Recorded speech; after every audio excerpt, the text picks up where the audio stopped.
हे hello hello hello hello hello hello. क्या हाल चाल है सबके? सब बढ़िया हो? पेपर कैसे जा रहे हैं? बढ़िया पेपर जा रहे हैं। आशा करता हूँ आपने जो मेहनत की होगी आपको वैसा पेपर आपका जा रहा होगा और आपका बढ़िया ही पेपर जा रहा होगा। पर सीबीएसई वालों अगर ये चाहें तो बच्चों के पेपर बढ़िया जाएंगे ही जाएंगे। पर सीबीएसई वालों ने तो कसम खा रखी है कि हम आप कितना भी पढ़ लो हम आपके पेपर को बढ़िया जाने देंगे ही नहीं हैं। सीबीएसई वालों, आपसे एक रिक्वेस्ट है कि बच्चे पूरे साल बोर्ड के एग्ज़ाम की तैयारी करते हैं। बोर्ड बहुत बड़ी चीज़ हो जाती है। अगर बच्चा 7th में 8th में इतना नहीं पढ़ता है, 9th में इतना नहीं पढ़ता जितना बोर्ड के एग्ज़ाम में पढ़ता है। बोर्ड के एग्ज़ाम में बच्चा पूरा फोकस होकर पढ़ता है क्योंकि बोर्ड बहुत भारी चीज़ हो जाती है। सब बोलते हैं बोर्ड है बोर्ड है बोर्ड है, बोर्ड का पेपर है, इस साल इसका बोर्ड का पेपर है। माँ बाप का प्रेशर, रिश्तेदारों का प्रेशर, सबका प्रेशर, और बच्चा खुद प्रेशर में रहता है कि इस साल मेरा बोर्ड है। इस साल बच्चा बुरी तरह से लगा रहता है और पढ़ता रहता है क्योंकि उसका इस साल बोर्ड का पेपर है। और फिर क्या होता है जब पेपर देने जाता है? सीबीएसई वालों ने जो रेफरेंस दिया है, जो किताबें दी हैं, जो सैम्पल पेपर दिए हैं, उनसे तो क्वेश्चन आते नहीं हैं। आपने सीबीएसई वालों ने बुक दी है, ये आपने एनसीईआरटी की बुक दिया है, उसका लेवल है ये, और आप क्वेश्चन कैसे पूछ रहे हो? इस लेवल के। ऐसा थोड़ी ना होता है। आपने जो रेफरेंस दिया उसी के आसपास तो आप पूछोगे। अब आपने आपने आपका क्वेश्चन का लेवल ये है, सैम्पल पेपर का लेवल ये है, और आप क्वेश्चन पूछ रहे हो इस लेवल का। ऐसा नहीं होता ना। तो बच्चों की इसमें क्या गलती है? बच्चे तो आपने जो सिलेबस दिया, आपने जो बोला कि हाँ इस लेवल के क्वेश्चन आएंगे, ऐसे क्वेश्चन आएंगे, आपके एग्जाम्पल जो एनसीईआरटी में जो एग्जाम्पल है, बच्चे उसी के आसपास की तो तैयारी करेंगे। अब आप दे रहे हो ये और पूछ रहे हो ये सही बात नहीं है ना। अब और ये भी हो रहा है कि किसी का सेट हल्का आ जा रहा है, किसी का सेट भारी आ जा रहा है ना। मान लो कि कोई बच्चा है वो बहुत कम पढ़ रहा है और दूसरा बच्चा पूरे साल पढ़ रहा है, और जो बेचारा पढ़ रहा है, मेहनत कर रहा है, उसका पेपर किस्मत बाय लक, मैं तो कह रहा हूँ बाय लक, उसका पेपर बहुत हार्ड आ गया। अब वो बेचारा कर ही नहीं पा रहा क्योंकि वो उस लेवल पर पढ़ रहा है जिस लेवल का आपने बुक बनाया था, जिस लेवल का आपने बुक दिया था पढ़ने के लिए। वो बच्चा उस लेवल का पूरे साल पढ़ के बैठा है, पर उससे क्वेश्चन ही हिल नहीं रहे, वो क्वेश्चन समझ ही नहीं पा रहा है, बहुत मुश्किल से वो क्वेश्चन कर पा रहा है। पर एक बच्चा दूसरा जो बहुत कम पढ़ रहा है, पर उसका सेट बाय लक, किस्मत सी बात है कि उसका लक ऐसा है कि वो कम भी पढ़ा और उसका पेपर भी आसान आ गया और वो अच्छे मार्क्स भी ले आया। पर इस बच्चे का क्या? फिर ये बताओ बच्चा क्या एग्जाम्पल सेट करेगा, क्या सोचेगा कि भाई कम पढ़ो, कुछ भी पढ़ो, लक से हो रहा है क्या ये चीज़? ये एग्ज़ाम आपका जो पेपर आ रहे हैं, मार्क्स आ रहे हैं, क्या लक है? कल हो के नौकरी लगी, कहीं भी बात होगी तो क्या लक से सारी चीज़ें हो रही है कि हाँ आपका लक अच्छा है तो आपके पेपर अच्छे, आपका हल्का आ गया तो आपके ज़्यादा नंबर, और आपने बेशक पूरे साल पढ़ा हो, कुछ भी करा हो, आपका लक बेकार है? क्या है लक का एग्ज़ाम है? नहीं ना, मेहनत का एग्ज़ाम है ना। तो क्या करना चाहिए सीबीएसई वालों? अगर आपने हार्ड पेपर दिया है, चलो मान लिया आपने हार्ड पेपर दिया है, जो देना नहीं चाहिए क्योंकि आपने जो रेफरेंस दिया था आपको उसी में रहना चाहिए था, पर फिर भी आपने हार्ड पेपर दिया। चलो ठीक है, हार्ड पेपर दे दिया, तो अब क्या कर सकते हो? अब आपसे हाथ जोड़ के मेरी निवेदन है, तो देखियो, अब एक बच्चा जो जिसका लक अच्छा है उसके नंबर तो ये हैं, और एक बेचारा उसका नंबर ये है, बहुत हार्ड आ गया उसका पेपर। तो आपको ये गैप जो है ये आपको कम करना पड़ेगा ना। तो बहुत सारे कंपटीशन एग्जाम में, बहुत सारे, लगभग सभी कंपटीशन एग्जाम में नॉर्मलाइजेशन होता है कि आपके मार्क्स का नॉर्मलाइजेशन होता है कि जिसके हार्ड आए उसको उठाओ, जिसका आसान पेपर है उसको नीचे करो। तो नॉर्मलाइजेशन होता है कि ताकि दोनों तराजू एक ही पलड़े में आ जाए। तो मेरी रिक्वेस्ट है कि आप नॉर्मलाइजेशन प्लीज़ करें, उन बच्चों के साथ आप गलत ना करें जो बच्चे पूरे साल मेहनत कर रखे हैं और या बाय लक उनका पेपर हार्ड आ गया हो। पेपर हार्ड आया है, आसान आया है, बात ये नहीं है। आप अगला स्टेप क्या है कि आप नॉर्मलाइजेशन करिए, और अगर आपको हार्ड ही पेपर बनाना है तो अगले साल आप बिल्कुल रेफरेंस चेंज कर दीजिए, बुक के एग्जाम्पल चेंज कीजिए, क्वेश्चन चेंज कीजिए, बताइए कि हाँ हम हार्ड करने वाले हैं थोड़ा, तो बच्चे भी उस लेवल की तैयारी करेंगे ना। अब बच्चे कर रहे हैं किसी और लेवल की तैयारी, आप कोई और लेवल के क्वेश्चन पूछ रहे हो, ये तो सही किसी के साथ में नहीं है कि आप आउट ऑफ सिलेबस जा रहे हो। तो ये मेरी यही रिक्वेस्ट है सीबीएसई से कि प्लीज़ इस बारे में सोचिए, कंसर्न कीजिए। चलिए देखते हैं नेक्स्ट जो टॉपिक है हमारा। नेक्स्ट जो टॉपिक है हमारा change of state of matter. हमने अब तक क्या देख लिया था? हमने अब तक देख लिया था कि सॉलिड क्या है, लिक्विड क्या है, गैस क्या है, हमने ये चीज़ें देख ली थी।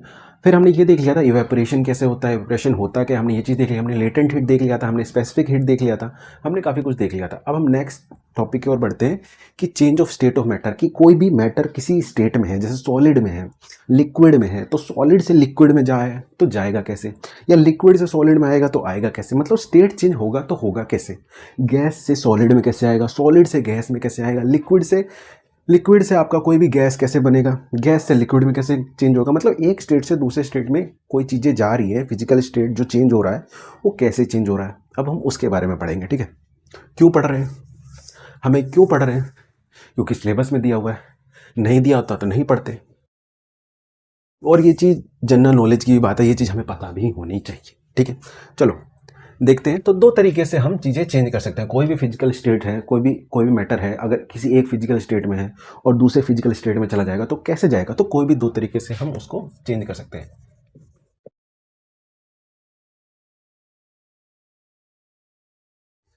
जैसे मैं आपको एग्जांपल से समझाता हूँ। आपने बचपन से सुना होगा, क्या सुना है, कि कोई भी सॉलिड जैसे बर्फ या पानी, बर्फ है, आइस है, वो पानी में कन्वर्ट हो जाता है 0 डिग्री पे। अगर टेम्परेचर हम बढ़ाते जा रहे हैं, बढ़ाते जा रहे हैं, मतलब माइनस है टेम्परेचर, ये 0 डिग्री, इधर माइनस में, इधर प्लस में, टेम्परेचर इंक्रीज करने से आपका स्टेट चेंज हो रहा है। पर ये जो है ये 0 डिग्री पे होता है, ये 0 डिग्री पे होता है, ये हमने बचपन से पढ़ा है, 0 डिग्री पे होता है। और आपका बॉयल, जब वाटर बॉयल होता है, वाटर से गैस में जब कन्वर्ट होता है, वो 100 डिग्री पे होता है। 100 डिग्री पे पानी उबलता है ना, हमने बचपन से पढ़ा है कि पानी जो उबलता है 100 डिग्री पे उबलता है। कि भाई अगर आप 100 डिग्री पे पहुंच जाओगे तो आपका पानी उबलने लग जाएगा। ये हमने बचपन से पढ़ा है कि नहीं पढ़ा है? बिल्कुल पढ़ा है कि 100 डिग्री पे पानी उबलने लग जाएगा, 0 डिग्री पे पानी सॉलिड आपका लिक्विड में कन्वर्ट हो जाएगा, और 100 डिग्री पे आपका गैस में कन्वर्ट हो जाएगा। ये हमने बचपन से पढ़ा है। पर एक चीज़ और, ये सब तो ठीक है, पर इस पे भी एक कंडीशन है कि आपका एटमॉस्फेरिक प्रेशर 1 एटीएम के बराबर होना चाहिए। 1 एटीएम मतलब 1 एटमॉस्फेरिक प्रेशर। ये सब चीज़ें वैलिड है। 100 डिग्री, 0 डिग्री, ये वैलिड है कब? जब आपका एटमॉस्फेरिक प्रेशर क्या हो, 1 एटमॉस्फेरिक प्रेशर। तभी आपका 100 डिग्री पे पानी क्या हो जाएगा, बॉयल होने लग जाएगा। पर अगर मान लो एटमॉस्फेरिक प्रेशर चेंज हो जाए, ये 1 से 2 हो जाए, 2 से 3 हो जाए, 3 से 4 हो जाए, कुछ भी अगर इसमें वैल्यू चेंज आएगी तो इसमें वैल्यू चेंज आ जाएगा। जैसे जैसे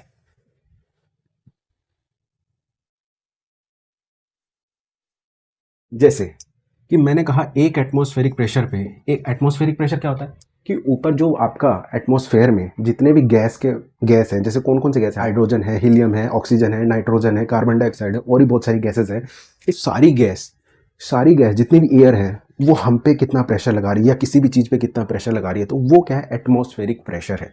ठीक है, एटमॉस्फेरिक प्रेशर एक पॉइंट पे लग रहा है।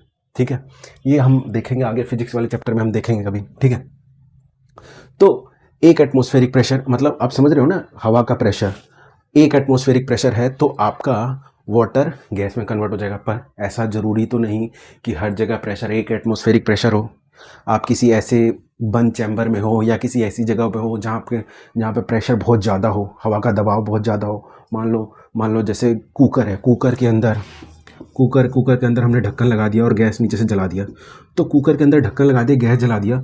अब यहाँ पे इतना पानी था, इसमें आलू डल रहे हैं। अब ये देखो, गैस ऊपर निकल रही है, और गैस का प्रेशर इसमें बढ़ते जा रहा है, गैस बढ़ते जा रहा है। इसी के इतने ही एरिया में गैस का लेवल बढ़ते जा रहा है, और इतने पानी पे प्रेशर बढ़ाते जा रहा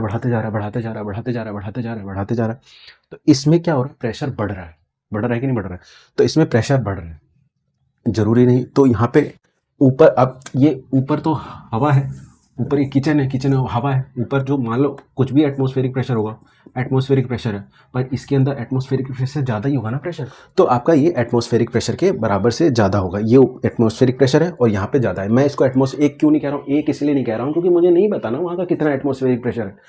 हर जगह का एटमॉस्फेरिक प्रेशर अलग अलग हो सकता है। आप पहाड़ पे जाओगे तो कम हो जाएगा, वहाँ पे हवा पतली होती रहती है, पतली होगी तो उसका एटमॉस्फेरिक प्रेशर कम होता जाएगा। तो कम होता जाएगा, तो हमें नहीं पता, हर जगह की वैल्यू चेंज होती रहती है। हमने स्टैंडर्ड मान रखा है एक, क्योंकि समुद्र तल के पास, सी लेवल के पास हमने देख रखा है कि आसमान से जितना भी प्रेशर आता है लगभग एक एटमॉस्फेरिक प्रेशर के बराबर आता है। ये मीन सी लेवल मतलब समुद्र के लेवल पे हमने ये चेक कर रखा है। अब उसी को पूरे इंडिया में स्टैंडर्ड कर दिया कि आपका एक एटमॉस्फेरिक प्रेशर पे 100 डिग्री में पानी उबलने लग जाएगा। ये पूरी दुनिया में किताब में छाप दिया। ठीक है, तो 100 डिग्री कब, जब एक एटमॉस्फेरिक प्रेशर ऊपर से पड़ रहा हो, तब जाके 100 डिग्री पे पानी उबलता है। अगर ये चेंज हुआ तो ये वैल्यू भी चेंज हो जाएगी। जैसे एक एटमॉस्फेरिक प्रेशर पे आपका 100 डिग्री पे उबल रहा है, ठीक है। अब अगर आपने इसी एटमॉस्फेरिक प्रेशर को दुगुना कर दिया, मान लो 2 एटमॉस्फेरिक प्रेशर कर दिया, अब पानी 100 डिग्री पे नहीं उबलेगा। अब पानी को उबलने के लिए थोड़ा ज़्यादा टेम्परेचर चाहिए। कितना? 120। तो अब पानी कितने पे उबलेगा? लगभग 120 डिग्री पे पानी जाके उबलने लग जाएगा। देख लो, टेम्परेचर बढ़ रहा है। हमने ऊपर से दबाव चेंज किया, एटमॉस्फेयर का प्रेशर चेंज किया, तो टेम्परेचर चेंज हो रहा है। हमने और बढ़ाया, हमने अब इसको 10 कर दिया, तो ये लगभग 180 पे जाके उबलेगा पानी। तो समझ रहे हो कि टेम्परेचर चेंज होने से आपका एटमॉस्फेरिक प्रेशर चेंज हो रहा है, या एटमॉस्फेरिक प्रेशर आप चेंज करोगे तो आपका टेम्परेचर चेंज हो जाएगा, ठीक है। और वही आप कम कर दो, मान लो जैसे कि 0.33 इतना एटमॉस्फेरिक प्रेशर है, एटीएम है, इतना एटीएम लिख रहा हूँ, मतलब एटमॉस्फेरिक प्रेशर, एटमॉस्फेयर को शॉर्ट टर्म में एटीएम लिख रहा हूँ। एटमॉस्फेयर ये एक एटमॉस्फेरिक प्रेशर है, मैं ये लिख रहा हूँ। तो मान लो अगर इतना एटमॉस्फेरिक प्रेशर हो तो लगभग रूम टेम्परेचर, मतलब 25 डिग्री 30 डिग्री के आसपास पानी आपका बॉयल होने लग जाएगा रूम टेम्परेचर पे। मतलब सोच रहे हो अभी जिस रूम में बैठे हो नॉर्मल रूम टेम्परेचर है, इस रूम टेम्परेचर में आपने पानी रखा, पानी उबलने लग गया। सोच रहे हो पानी भाप बन रहा है रूम टेम्परेचर पे, आप बोलोगे ये तो जादू है। जादू नहीं है, ये सारा इस पर भी डिपेंड होता है कि आप एटमॉस्फेयर को चेंज करो, आपका एटमॉस्फेरिक प्रेशर को चेंज करो, आपका टेम्परेचर बॉइलिंग चेंज होने लग जाएगा, ठीक है। तो आपका बॉइलिंग किसी भी टेम्परेचर पे हो सकता है, किसी भी टेम्परेचर पे बॉइलिंग हो सकता है, बाकायदा आपका एटमॉस्फेरिक प्रेशर चेंज होगा तो आपका बॉइलिंग टेम्परेचर भी चेंज हो जाएगा। समझ में आया? ठीक है। तो अब ये अभी तक हमने ये देखा कि आपका बॉइलिंग क्या हो सकता है, किसी भी टेम्परेचर पे हो सकता है, ठीक है। अब हम देख रहे हैं कि हम क्या पढ़ रहे थे, हम ये पढ़ रहे थे कि आपका फिजिकल स्टेट एक स्टेट से दूसरे स्टेट में कैसे जाता है, ठीक है। तो दो चीज़ों से आपका कोई भी फिजिकल स्टेट चेंज हो सकता है, कैसे, एक टेम्परेचर से और एक प्रेशर से, ठीक है। इसी को थोड़ा और अच्छे डायग्राम में मैं लिख देता हूँ और आपको समझाने के लिए कि एक्चुअली फिनोमेना चल क्या रहा है, बॉइलिंग चल कैसे रही है, ठीक है। तो वो चीज़ के बारे में थोड़ा सा डिटेल में देख लेते हैं एक बार। बाकी इस पे भी आएंगे, खाना माउंटेन पे क्यों जल्दी पकता नहीं है, और अगर टेम्परेचर बढ़ा रहे हैं, सीटी हम रखते क्यों, कुकर के ऊपर सीटी क्यों रखते हैं, बहुत सारी चीज़ें भी पढ़ेंगे इसके में।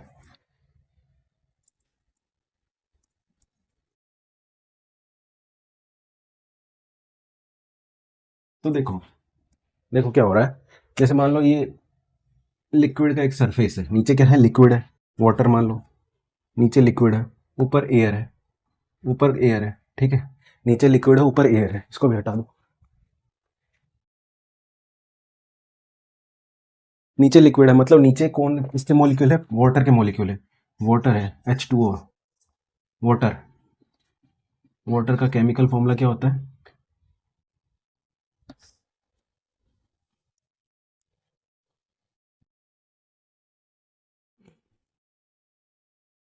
वाटर का फॉर्मूला क्या होता है, H2O, ठीक है।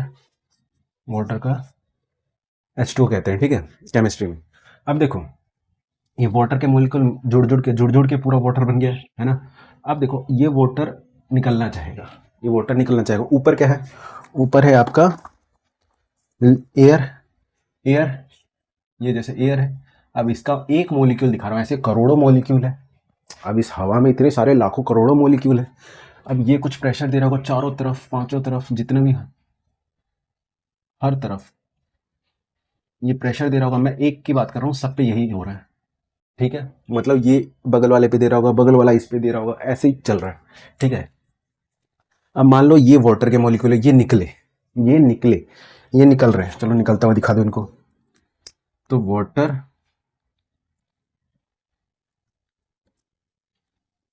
वाटर निकल गया भाई। वाटर कैसे निकला, या तो आपने टेम्परेचर चेंज कर दिया होगा, टेम्परेचर चेंज किया तो वाटर निकल गया, ठीक है। जैसे ही वाटर निकला तो ये वाटर ऊपर, ये भी तो प्रेशर दे रहा होगा हर जगह, ये भी तो प्रेशर दे रहा होगा हर जगह, वाटर का वेपर है, ये वाटर का वेपर है, ये भी हर जगह प्रेशर दे रहा है।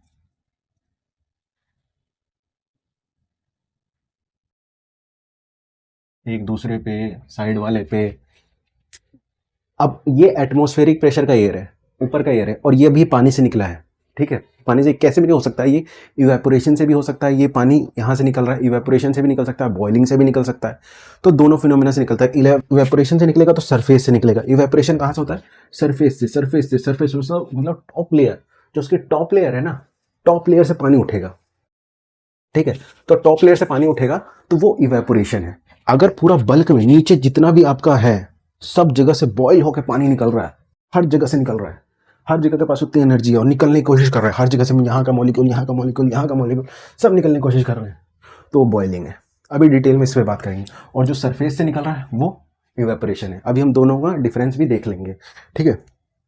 तो देखो ये वाला जो वाटर निकला, ये वाला जो वाटर निकला, वाटर वेपर, ये वाटर नहीं है अब, ये वाटर वेपर है, मतलब गैस की फॉर्म में आ गया है। ये निकल गया है ना, तो गैस की फॉर्म में आ गया, वाटर का ही तो मॉलिक्यूल है, तब गैस की फॉर्म में, तो ये वाटर वेपर है। ठीक है, जैसे ही निकला ये वाटर वेपर है, फिर से बता रहा हूँ वाटर नहीं है, ये अब निकल चुका है। ये लिक्विड की सरफेस ये है, लिक्विड यहीं पे खत्म हो जाता है, नीचे पूरा लिक्विड, ऊपर एयर।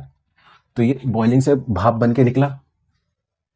तो ये जो प्रेशर लगा रहा है, जैसे एक एक मॉलिक्यूल को पकड़ लो, मान लो मैंने इसको पकड़ लिया, इसको पकड़ लिया, अब ये जो एक प्रेशर लगा रहा है, ये जो प्रेशर लगा रहा है, हर जगह प्रेशर लगा रहा है, तो ये जो नीचे जो प्रेशर लगा है, जैसे मान लो इसको एक एक साइड में एक नीचे दिखाई देती है, जैसे मान लो वाटर, वाटर, और वाटर नीचे प्रेशर भी लगा रहा है, साइड में भी प्रेशर लगा रहा है, इधर भी प्रेशर लगा, हर जगह प्रेशर लगा रहा है।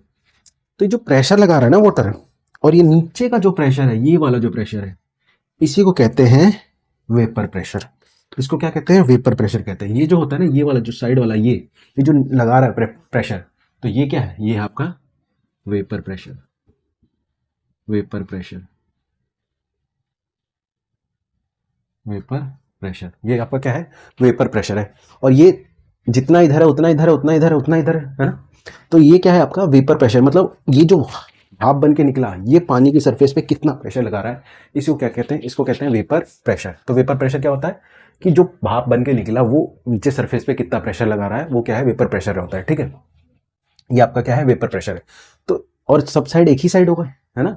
अगर ये यहाँ पे है मॉलिक्यूल, तो जितना इधर है उतना इधर है, उतना इधर है, हर जगह सेम ही प्रेशर लगा रहा है। ठीक है, पर जो नीचे लगा रहा है उसको क्या कहते हैं? वेपर प्रेशर कहते हैं। नाम दे दिया हमने। ठीक है, चलो ठीक है, बहुत बढ़िया बात, अच्छी बात है। अब जैसे मान लो बॉइलिंग हुई, पानी निकला, हर जगह से पानी गर्म हुआ, पानी निकल रहा है, पानी निकल रहा है, पानी निकल रहा है, पानी निकल रहा है। अब ऊपर क्या है? एटमॉस्फेरिक का एयर है, एयर है ऊपर, एटमॉस्फेरिक प्रेशर है वो, इसमें क्या है? एयर है। एयर इसको दबाव दे, नीचे दबा रहा है, नीचे चल, और ये ऊपर जाने की कोशिश कर रहा है, वो नीचे दबा रहा है, ये ऊपर जा रहा है, वो नीचे दबा रहा है, ये ऊपर जा रहा है ना। तो क्या होगा? दोनों में लड़ाई होगी। बोलेगा मैं ऊपर जाऊंगा, ये बोलेगा नहीं आने दूंगा, ये बोलेगा ऊपर जाऊंगा, ये बोलेगा नहीं आने दूंगा। तो कौन जीतेगा? कौन जीतेगा? ये भी तो कुछ फोर्स लगा रहा हो, ये भी कुछ फोर्स लगा रहा हो, कौन जीतेगा?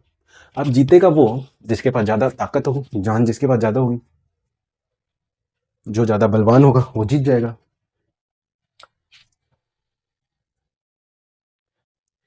तो क्या होगा मैं अभी बताता हूं। अगर आपका ये वेपर, देखो ये जो प्रेशर लगा रहा है, ये चारों साइड सेम ही फोर्स लगाएगा। हम नीचे को कह देते वेपर है, तो फोर्स तो हर जगह सेम है ना। तो वेपर प्रेशर किसका? वेपर प्रेशर किसका? वाटर का। इसका, ये वाला जो निकला, इसका वेपर प्रेशर, वाटर का प्रेशर है। ये जो आपका वेपर प्रेशर है, ये जो वेपर प्रेशर है किसका? इसका जो वेपर प्रेशर है, ये अगर एटमॉस्फेरिक प्रेशर, जो भी आपका एटमॉस्फेरिक प्रेशर है, जो ऊपर से ये जो प्रेशर लगा रहा होगा, कुछ ये प्रेशर लगा, मान लो ये पकड़ लो, ये कुछ पी फोर्स से नीचे लगा रहा होगा, और ये कुछ फोर्स से ऊपर लगा रहा होगा। अगर ये दोनों बराबर हो जाए, ये दोनों अगर बराबर हो जाए या ज़्यादा हो जाए ये वेपर प्रेशर, अब मैं देखो दो साइन लगाए हैं, या इसको कहते हैं ज़्यादा, कि इधर वाला ज़्यादा है, और इसको कहते थे बराबर, मतलब ये बराबर वाला। अब मैं दोनों को एक साइड दिखाना है, अब इन दोनों साइन को एक साथ दिखाना है, तो मैं ऐसे लिख दूंगा कि भाई ये वाला ज़्यादा हो जाए या बराबर हो जाए, तो ये इससे लड़ लेगा, है ना। तो इससे लड़ लेगा। तो आपका बॉइलिंग कब स्टार्ट हो जाता है? आपका बॉइलिंग कब स्टार्ट हो जाता है? बॉइलिंग तब स्टार्ट हो जाता है जब आपका ये दोनों कंडीशन हो जाए, या तो आपका बराबर हो जाए या तो ज़्यादा हो जाए, तो आपका बॉइलिंग तभी स्टार्ट हो जाएगा। ये इसमें इतनी शक्ति आ जाएगी कि उसको मार के लड़के बहुत तेज़ी से निकलेगा, बहुत तेज़ी से निकलेगा। तो फटाफट सब निकलेंगे, सब ये आएगा इसको मारेगा हटाएगा, ये आएगा इसको मारेगा हटाएगा, ये मारेगा, मतलब इसके पास अब इतनी जान आ गई, इतने फोर्स आ गया कि आएगा इसको हटा देगा और आगे ऊपर चला जाएगा। और ये इतना तेज़ी से होगा ना, अभी आप देखते हो बॉइलिंग का टाइम भाप की तेजी तेजी तेजी तेजी तेजी से निकलता है कि नहीं। पर इवेपोरेशन में आप नहीं देखोगे इतना तेजी से भाप निकल रहा है, इवेपोरेशन में आप देखोगे नहीं भाप निकल रहा है, इतना दिखेगा ही नहीं आंखों से।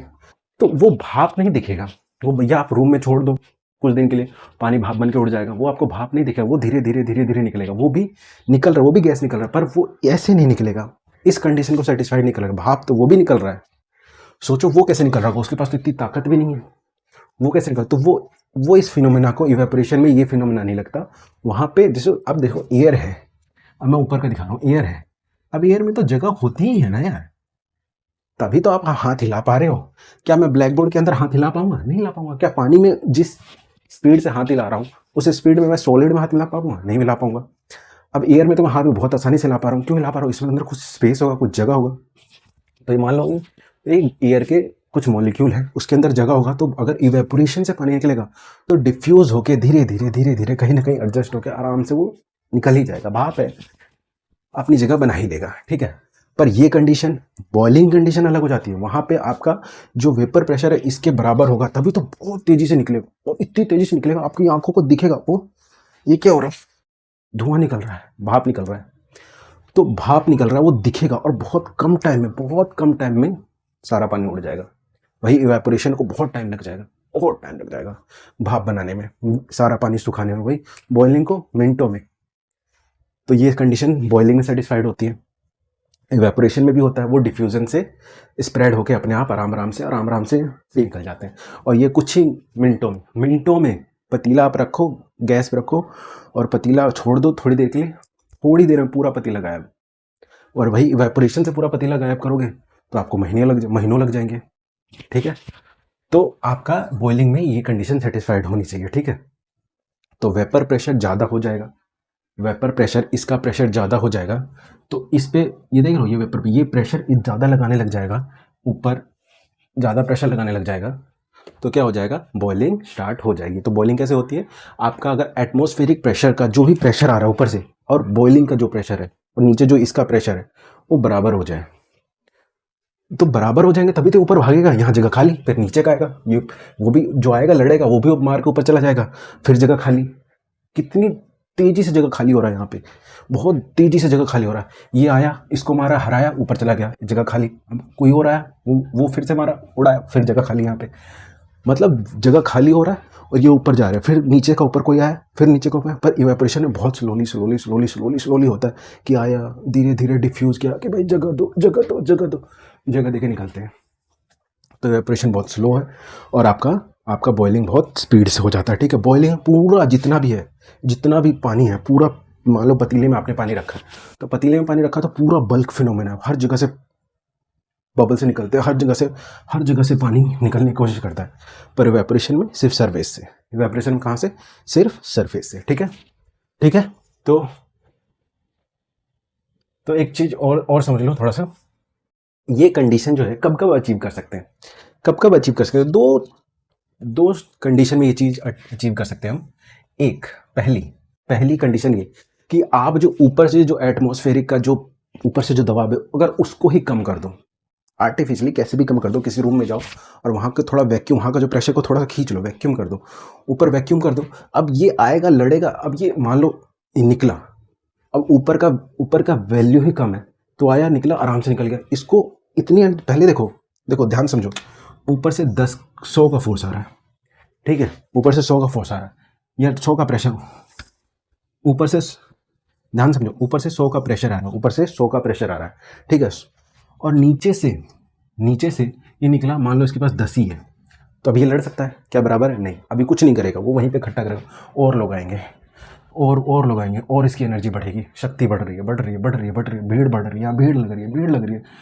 100 से 20 हुआ, फिर 30 हुआ, नहीं अभी भी नहीं जीत पाएगा, 40 हुआ, 50 हुआ, 60 हुआ, 70 हुआ, 80 हुआ, 90 हुआ, अभी और भीड़ बढ़ रही है, नहीं हो पाया, नहीं निकल रहा, अभी भी नहीं जीत पाएगा। 100 हो गया, अब ये इसके बराबर हो गया, अब ये लड़ेगा, भिड़ेगा और ये ऊपर निकल लेगा, मान लो 110 हो गया, तोड़ फोड़ के निकल लेगा, वैसे 100 पे ही निकलने लग जाएगा, ठीक है, क्योंकि उसके बराबर हो गए। तो जैसे ही 100 पे होगा, इसको मारेगा, तोड़ेगा, निकल लेगा, इससे 100 या 100 से ज़्यादा होगा, इससे तोड़ के आराम से निकल लेगा, ठीक है। अब सोचो, ये पहले हमारी कंडीशन क्या थी कि 100 था, ये 10 था। सोचो अगर ये 100 ना होता, ये मान लो 25 होता, ये होता ही 25, तब इसको क्या 100 के पास पहुंचना पड़ता, नहीं, इसको ज़्यादा ताकत लगानी नहीं पड़ती, थोड़े लोग आते, 25 ही लोग आते, पहले 100 लोग आ रहे थे, अब 25 ही लोग आते, 25 लोग मार के निकल जाते, है ना। 25 लोग आते, फटाक से निकलते, फिर अगला, वही प्रोसेस जो 100 पे प्रोसेस हो रहा था, वही 25 पे होने लग जाता। तो 25 पे ही पानी उबलने लग जाएगा, जितना 25 का प्रेशर है उतने पे ही पानी उबलने लग जाएगा। तो आप क्या कर सकते हो, अगर आपने ऊपर से एटमॉस्फेरिक का आपने प्रेशर घटा दिया, तो पानी कम टेम्परेचर पे ही बॉईल होने लग जाएगा और फटाफट निकल लग जाएगा। तो आप क्या कर सकते हो, एक तो आप एटमॉस्फेरिक प्रेशर को कम कर दो, डिक्रीज कर दोगे तो बॉइलिंग जल्दी स्टार्ट हो जाएगी। मतलब ये कंडीशन आए, बॉइलिंग की तो कंडीशन ही यही है, अगर ये कंडीशन आ रही है तो बॉइलिंग हो रही है। ये किसी भी टेम्परेचर पे आ सकती है, किसी भी एटमॉस्फेरिक प्रेशर पे आ सकती है। तो ये और आएगी यही, ये चाहे 25 डिग्री पे आए, चाहे 50 डिग्री पे आए, चाहे 100 डिग्री पे आए, चाहे 1 एटमॉस्फेरिक प्रेशर पे आए, 2 पे आए, 3 पे आए, ये कंडीशन बराबर होगी तभी आपका बॉइलिंग स्टार्ट होगा। देख लो किसी भी टेम्परेचर पे देख लो, हमने 2 पे 2 एटमॉस्फेरिक लगाया था तो 120 बना था। 2 एटमॉस्फेरिक प्रेशर पे 120 का टेम्परेचर 120 पे जाके बॉयल होने लग गया था। मतलब 2 एटमॉस्फेरिक प्रेशर होगा तब जाके आपके पानी को कितना प्रेशर देना पड़ जाएगा, 2 एटमॉस्फेरिक प्रेशर देना पड़ जाएगा। मतलब 120 डिग्री पे 2 एटमॉस्फेरिक प्रेशर होगा। समझ रहे हो कि पहले 100 डिग्री पे आपका 1 एटमॉस्फेरिक प्रेशर हो रहा था, ऊपर से एक नीचे से एक, 100 दिया आपने टेम्परेचर, ऊपर से एक नीचे से एक, एक एक खत्म। अब आपको 120 मान लो, ऊपर से 2 का प्रेशर आ रहा है, तो आपने 120 टेम्परेचर दिया तब जाके ये 2 एटमॉस्फेरिक प्रेशर से लड़ पाएगा और निकल पाएगा। ठीक है, समझ में आया? तो आप एक क्या कर सकते हो, आप एटमॉस्फेरिक प्रेशर, ऊपर से आप एटमॉस्फेरिक प्रेशर को आप क्या कर दो, कम कर दो आर्टिफिशियली, तो भी आपका टेम्परेचर गिर जाएगा। और देखो एग्जांपल है बहुत अच्छा, पहाड़ पे चले जाओ, जितना ऊपर जाओगे हवा पतली होती जाएगी, जितना हवा पतली होगी, मतलब हवा पतली मतलब ऊपर स्पेस गैप ज़्यादा है, मतलब स्पेस ज़्यादा है, तो अब कम एटमॉस्फेरिक प्रेशर है ना, वही तो मैं कह रहा था, कम एटमॉस्फेरिक प्रेशर। देखो पहाड़ पे चले जाओ, कम एटमॉस्फेरिक प्रेशर है, वहाँ पे आप देखोगे पानी बहुत जल्दी गर्म होने लग जाएगा। 70-80 डिग्री टेम्परेचर पे पानी गर्म होने लग जाएगा। जो यहाँ आप 100 डिग्री पे गर्म कर रहे हो या ज़्यादा डिग्री पे गर्म कर रहे हो, तो वहाँ जाओगे तो आप 70-80 पे ही आपका पानी उबलने लग जाएगा। पर इसका ये मतलब नहीं है कि खाना भी आपका जल्दी पक जाए। खाने और उबलने से दोनों का अलग अलग मतलब है। ठंडा पानी भी गर्म हो सकता है, सॉरी ठंडा पानी भी बॉयल हो सकता है। ठंडा देखो पानी बिल्कुल अभी ठंडा ही है, ठंडा छूने से ठंडा लग रहा है पर वो बॉयल हो रहा है। गर्म होना और बॉयल होना दोनों अलग अलग चीज़ है। गर्म मतलब हीट, बॉयल होना मतलब पानी का निकलना। तो समझो दोनों अलग अलग चीज़ें हैं। गर्म होकर निकल रही है पानी, बॉयल होकर निकल रही है, दोनों अलग अलग बातें हैं। जरूरी नहीं कि जो बॉयल हो वो गर्म भी हो। समझ में आया? हाँ, बचपन से पढ़ा है, निकलने में थोड़ा टाइम लगेगा। मेरे कहने का मतलब है कि अगर जैसे मैंने वैक्यूम दिखाया था, कि मैंने दिखाया था 0.03 एटमॉस्फेरिक प्रेशर पे, रूम टेम्परेचर पे ही का बॉयल होने लग जाएगा आपका पानी। मतलब आप ऊपर से बिल्कुल खाली कर दो, आप जैसे ऊपर से आपने बिल्कुल खाली कर दिया तो आपका और कम टेम्परेचर पे ही आपका पानी बॉयल होने लग जाएगा। तो और कम टेम्परेचर, मान लो 10 डिग्री में पानी बोले, क्या 10 डिग्री गर्म होता है क्या? अभी अभी 25 डिग्री होगा लगभग। तो मैं तो टी शर्ट में हूँ, तो सोचो ये नॉर्मल टेम्परेचर है कि नहीं है? तो अगर मान लो कि आपका 10 डिग्री है, 10 डिग्री पे तो ठंडी आ जाती है ना, ठंडी आ जाती है, धुंध आने लग जाते हैं। तो अगर आपका 10 डिग्री पे क्या पानी गर्म होगा क्या? नहीं, नहीं होगा। तो 10 डिग्री पे बॉईल हो रहा है तो इसका क्या मतलब, क्या पानी गर्म है? नहीं, बिल्कुल नहीं। ऐसा कुछ जरूरी नहीं कि पानी गर्म हो तभी बॉईल हो, नहीं। ये बात ध्यान समझो। अब आप बड़ी क्लास में आ गए तो आपको हर चीज़ें रिलेट करनी पड़ेंगी, बच्चे नहीं हो। तो आपका बॉइलिंग किसी भी टेम्परेचर पे हो सकता है। बॉइलिंग का मतलब गर्म नहीं होता है, ठीक है? तो बॉइलिंग किसी भी टेम्परेचर पे हो सकता है। गर्म होने के लिए हीट लगाना, इसीलिए आप पहाड़ पे जाते हो तो बहुत जल्दी पानी गर्म होने लग जाता है, क्योंकि एटमॉस्फेरिक प्रेशर कम हो, वहाँ पे एटमॉस्फेरिक प्रेशर कम है, तो ये कंडीशन बहुत जल्दी आ जाती है। तो आप देखोगे वहाँ पानी 70-80 डिग्री पे ही बॉयल हो जाए, पर खाना वहाँ तेज़ी से नहीं पकता है। खाना पकने में बहुत टाइम लगता है। आप यहाँ पे खाना पका रहे हो और आप वहाँ पे खाना पका रहे हो, बहुत टाइम लगेगा और बहुत डिफरेंस आ जाएगा। यहाँ पाना आप 1 घंटे पक रहा है, वहाँ आपका खाना 1.5 घंटे में पक रहा है। पहाड़ पे जाओगे 1.5 घंटे में खाना पकेगा, यहाँ आपका 1 घंटे पक रहा है। क्यों? समझो ध्यान से, बताता हूँ, उसको ही बताता हूँ। तो मेरे कहने का मतलब ये है कि आप ऊपर से एटमॉस्फेरिक प्रेशर को घटा दो तो आपका क्या हो जाएगा, आपका ये कंडीशन आ सकती है, ठीक है? तो एक तो ये तरीका। दूसरा तरीका क्या है, आप टेम्परेचर इंक्रीज करो, टेम्परेचर बढ़ाओ, इतना ज़्यादा टेम्परेचर बढ़ा दो कि अब इनके पास इतनी ज़्यादा एनर्जी हो, इतनी ज़्यादा एनर्जी से निकले कि फटाफट फटाफट इकट्ठे सब हो जाए, और इसके पास इतना प्रेशर हो, इतना प्रेशर हो, इतना कि ये बहुत जल्दी इसको ओवरकम कर जाए, बहुत जल्दी कंडीशन आ जाए। तो दूसरा आप टेम्परेचर बढ़ा दो, टेम्परेचर बढ़ा दो आर्टिफिशियली या जैसे भी आपको बढ़ाना है, टेम्परेचर बढ़ाओ। तो 2 कंडीशन है, दोनों कंडीशन से आपको ये कंडीशन सेटिस्फाइड हो सकती है, बॉइलिंग हो सकता है। तो मैंने अभी बताया कि बॉइलिंग 2 तरीके पे डिपेंड कर सकती है, किस पे? आपका टेम्परेचर पे और आपका प्रेशर पे, दोनों पे आपका बॉइलिंग डिपेंड करता है, ठीक है? तो ये आपका 2 चीज़ों पे, आपका बॉइलिंग 2 चीज़ों पे डिपेंड करता है। बात रही पहाड़ की भी बता देते हैं हम, कुकर की बता देते हैं। कुकर में खाना देखो बहुत जल्दी पक जाता है। तो और सीटी उस पर लीड लगी होती है ना, सीटी, वो क्यों लगी होती है वो भी अभी थोड़ा सा बता देते हैं, ठीक है? मैं इसको मिटा देता हूँ, नीचे वाले को मिटा देता हूँ।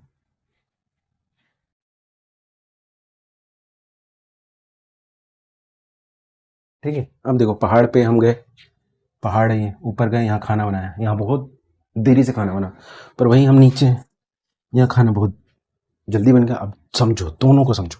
मैं दोनों का शेप चेंज कर देता हूँ। मान लो आपने ऊपर कुछ यूज़ किया, ये कलर का यूज़ किया, और नीचे आपने कढ़ाई यूज़ किया गोल, ठीक है।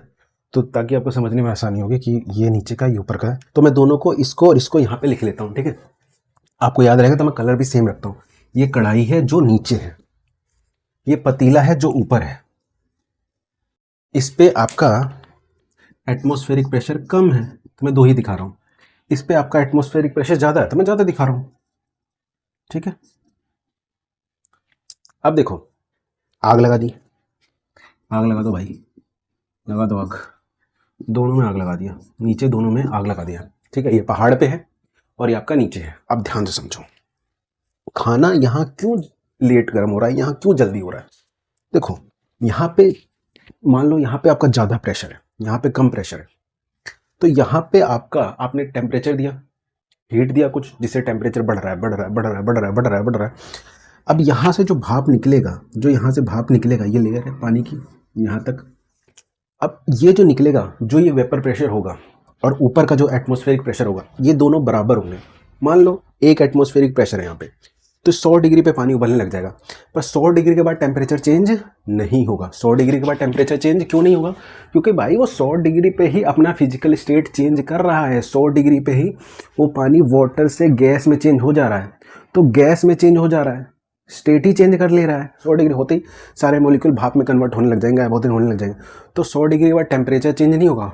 वो टेम्परेचर चेंज में नहीं आएगा, वो आपका फिजिकल स्टेट ही चेंज करने लग जाएगा। आपको याद है वो ग्राफ पिछले क्लास में आपको दिखाया था, ये यहाँ पे 100 डिग्री पहुँच गया था, 100 डिग्री यहाँ पे पहुँच गया था। तो यहाँ पे इसके बाद ये जैसे वाटर है आपका, और ये आपका क्या है, ये आपका गैस है। तो ये जो आपका, ये भी 100 डिग्री है, ये भी 100 डिग्री है। तो ये जो आपके हीट जो दिए, ये जो आपने हीट दिया, ये जो आपने हीट दिया, एक्स्ट्रा हीट दिया, इससे टेम्परेचर में कोई चेंज नहीं आया। देखो यहाँ भी वही टेम्परेचर, यहाँ पे तो दोनों से 100 ही डिग्री, यहाँ भी 100 डिग्री, यहाँ भी 100। तो 100 डिग्री, तो ये जो आपने एक्स्ट्रा हीट दिया, ये हीट कहाँ गया? उसकी स्टेट को चेंज करने में चला गया। तो 100 डिग्री के बाद यहाँ पे कोई स्टेट, कोई भी टेम्परेचर में चेंज नहीं आएगा, ठीक है। तो ये 100 डिग्री पे खाना उबलने लग जाएगा और यहाँ ज़्यादा टाइम लगा। 100 डिग्री तक पहुँचने के लिए उसको थोड़ा टाइम लगा, और 100 डिग्री टेम्परेचर होता है। 100 डिग्री पे खाना, मतलब उसको ज़्यादा हीट मिली। आलू है इसके अंदर, मान लो आलू है, दोनों के अंदर आलू है, तो 100 डिग्री पे आलू ज़्यादा अच्छे से पकेगा। मान लो यहाँ पे 70 डिग्री पे पानी उबलने लग गया। अब 70 डिग्री पे अपना टेम्परेचर चेंज कर, 70 डिग्री पे उतना उसका प्रेशर आ गया, वेपर प्रेशर जो उसके ऊपर वाले प्रेशर को लेके निकल गया, उतना बराबर आ गया, निकल गया। अब सोचो यहाँ पे 70 डिग्री से खाना उबल रहा है और यहाँ 100 डिग्री पे उबल रहा है, तो 100 डिग्री वाला जल्दी खाना बना देगा ना। 100 डिग्री वाला जल्दी खाना बना देगा, किसके मुकाबले? 70 डिग्री। अब 70 डिग्री पे वो पानी उबलने लग गया। अब उसके बाद थोड़ी ना उबलने लग रहा है, उसके बाद तो स्टेट ही चेंज कर रहा है ना। तो 70 डिग्री पे अब वो खाना बना रहा है। मान लो यहाँ 100 डिग्री पे खाना बना रहा है, तो कौन जल्दी बनाएगा? आप ही बताओ, 100 डिग्री वाला जल्दी खाना बनाएगा कि 70 डिग्री वाला जल्दी खाना बनाएगा? ऑब्वियस सी बात है, 100 डिग्री वाला जल्दी खाना बनाएगा। 100 डिग्री वाला ओवरऑल टाइम किसमें कम लगेगा? इसमें कम लगेगा, इसमें ज़्यादा लगेगा, क्योंकि 70 डिग्री से खाना बना रहा है, कम टेम्परेचर से खाना बना रहा है, और वो इसलिए उसको ज़्यादा टाइम लग रहा है, इसको कम टाइम लग रहा है। इसलिए पहाड़ में ये जो पतीला, ये जो है यहाँ पतीला पहाड़ में, तो इसीलिए पहाड़ वाले को ज़्यादा टाइम लगता है, कहाँ? नीचे वाले से, ठीक है। अब एक चीज़ और, कि आपका कुकर में खाना जल्दी कैसे हो जाता है, ठीक है। कुकर में खाना देखते हो, जैसे ही चावल लगाते हो, मुश्किल से 5 मिनट में खाना गर्म, वो खाना बन जाता है। कैसे? देखो उसको भी समझ लेते हैं।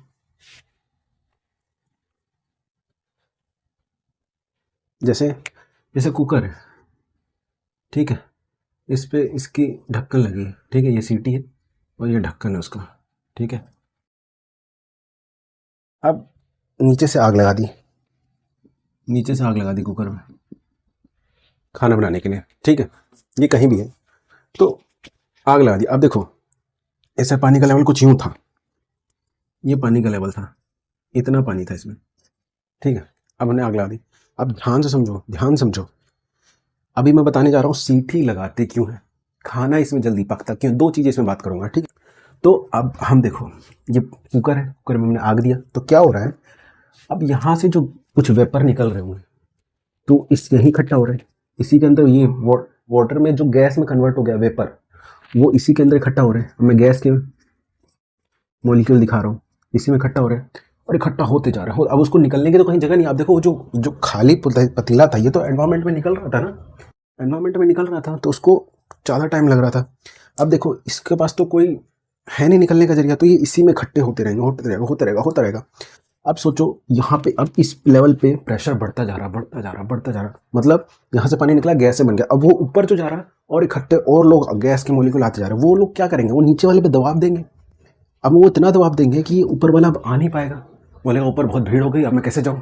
अब इस सिस्टम का एटमॉस्फेरिक प्रेशर, इसके अंदर जो प्रेशर है, उसके अंदर का जो प्रेशर है वो इतना ज़्यादा है कि अब ये निकल नहीं पा रहा। कह रहा कि भाई ऊपर बहुत ज़्यादा प्रेशर है, मतलब ये प्रेशर बहुत ज़्यादा है, तो ये इसके लिए और ज़्यादा होना पड़े, पर जगह ही नहीं, ऊपर जगह ही नहीं है। तो क्या करेगा ये अब स्टेट चेंज नहीं कर पा रहा, तो क्या करेगा, ये जो हीट हम दे रहे हैं ना, हीट क्या करेगा, उसके अंदर जो चीज़ें हैं वो गर्म होती जाएंगी, गर्म होती जाएंगी, गर्म होती जाएंगी, गर्म होती जाएंगी, गर्म होती जाएंगी, गर्म होती जाएंगी, और भाप कहीं भी, पर गैस तो गैस है ना कहीं थोड़ा थोड़ा कहीं एडजस्ट होकर गैस निकलता जाएगा, निकलता जाएगा, गैस इकट्ठा होती जा रही है, और वो ये चीज़ें और गर्म होती जा रही है, हीट एनर्जी इसके अंदर आती जा रही है, आती जा रही है, आती जा रही है, आती है। तो इसलिए देखोगे आप यहाँ पे 120-30 डिग्री टेम्परेचर पहुँच जाता है, जबकि वहाँ 100 डिग्री भी बोल रहा था, या 120-30 डिग्री पहुँच जाता है। किस कारण, कि भाई ऊपर से इतना है ही नहीं, मतलब ऊपर के प्रेशर को कंपनसेट करने के लिए ये अपना टेम्परेचर बढ़ा रहा है, बढ़ा रहा है, बढ़ा रहा है, ताकि इसके पास इतनी एनर्जी आ जाए कि अब ये जो वेपर का प्रेशर है इससे लड़ सके, इतना फोर्स आ जाए इनके पास। तो इसीलिए हीट बढ़ा रहा है, हीट बढ़ा रहा है ताकि उठ सके, इतनी काइनेटिक एनर्जी आ जाए उसमें कि उठ सके और ऊपर वाले से लड़ सके। तो इसीलिए क्या करता है, ये टेम्परेचर बढ़ाता है, बढ़ाता है, वो हीट बढ़ाता है, हम हीट दे रहे हैं, वो हीट तो कंटिन्यूसली आ रही है ना, तो बढ़ाते बढ़ाते बढ़ाते बढ़ाते बढ़ाते अब इसका टेम्परेचर ज़्यादा हो जाता है। अब ज़्यादा में खाना, आप ही बताओ, ज़्यादा टेम्परेचर आ गया तो खाना क्या होगा, जल्दी पकेगा, तो इसीलिए कुकर में खाना जल्दी पक जाता है, समझ में। बाकायदा खुले बर्तन के, खुले बर्तन में तो भाई ऊपर भाग जाता है सर, ऊपर भाग जाता है, तो लड़ने के लिए कुछ तो है ही नहीं, ऊपर जितना है उतना इसने दे दिया, 100 डिग्री पे निकल गया, हो गया। तो इसके मुकाबले इसमें ज़्यादा जल्दी खाना पक जाता है, समझ में। अब देखो सीटी क्यों लगाते हैं, सीटी का भी समझो ध्यान से। अब मान लो सीटी नहीं लगाए, सीटी मान लो आपने नहीं लगाया, ऊपर जो सीटी है उसमें छेद होते हैं चारों तरफ, और उसके ऊपर एक सीटी रख देते हैं, अब वो नहीं लगाया तो क्या होगा, ठीक है, मान लो नहीं है सीटी, कोई छेद नहीं है उसमें, तो ये गैस इकट्ठे हो, कोई जगह नहीं है, और ये इकट्ठे होते जा रहे, होते जा रहे, होते जा रहे, इतना गैस इकट्ठा हो गया कि अब कुकर का जो बाउंड्री लेयर है वो कुछ प्रेशर, अब कोई भी चीज़ जुड़ा हुआ है, मान लो ऐसे मैं जो पकड़ रखा हूँ, तो कोई तेजी से हाथ मारे, कुछ भी मारे, तो अलग हो जाएगा कि नहीं हो जाएगा। एक इससे मैं जितना भी बॉन्डिंग से पकड़ रखा हूँ, अगर किसी ने दोनों हाथ मेरे साइड खींच दिया, मतलब मेरे इस बॉन्डिंग से ज़्यादा किसी ने ताकत लगा दी, खींच दिया, तो हाथ खुल जाएगा। वैसे ही अब इस निकलने के लिए कोई जगह है नहीं, तो गैस इतने ज़्यादा इनका प्रेशर हो जाता है कि फाड़ के निकल जाते हैं, कि भाई हमारे पास अब इतना प्रेशर है कि आप स्टील को भी फाड़ देंगे, तो वहाँ से फोड़ फाड़ के निकल जाते हैं, इसीलिए ऊपर लगाया जाता है।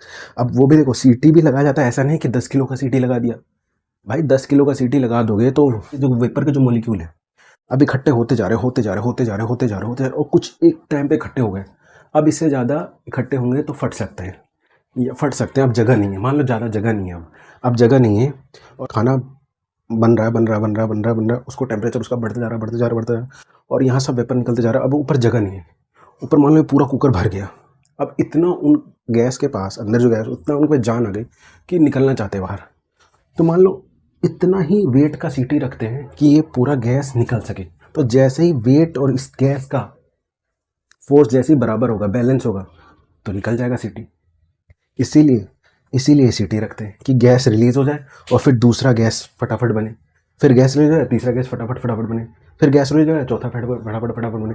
और इसीलिए ज़्यादा भारी भी नहीं रखते सीटी को। मान लो 10 किलो की सीटी रख दी, तो क्या फ़ायदा 10 किलो की सीटी रख दे, उसके बाद इन मोलिक्यूल इतनी जान होगी नहीं कि 10 किलो की सीटी को हटा सके, तो भाई इतना ही भारी सीटी रखते हैं ताकि बैलेंस हो सके और बैलेंस होकर निकाल सके, ठीक है। और कुकर भी आपका बचा रहा है, खाना भी आपका जल्दी पक जाए, इसीलिए कुकर में खाना जल्दी पक जाता है, ठीक है। तो गैस तो निकल नहीं रहा है, तो कुकर के अंदर जो गैस है वो पानी के लेयर के ऊपर प्रेशर लगाएगा और बॉइलिंग टेम्परेचर बढ़ाते जाएगा, क्योंकि गैस अब निकल नहीं पा रहा, ऊपर का फोर्स बढ़ते जा रहा है और नीचे से निकल नहीं पा रहा है पानी।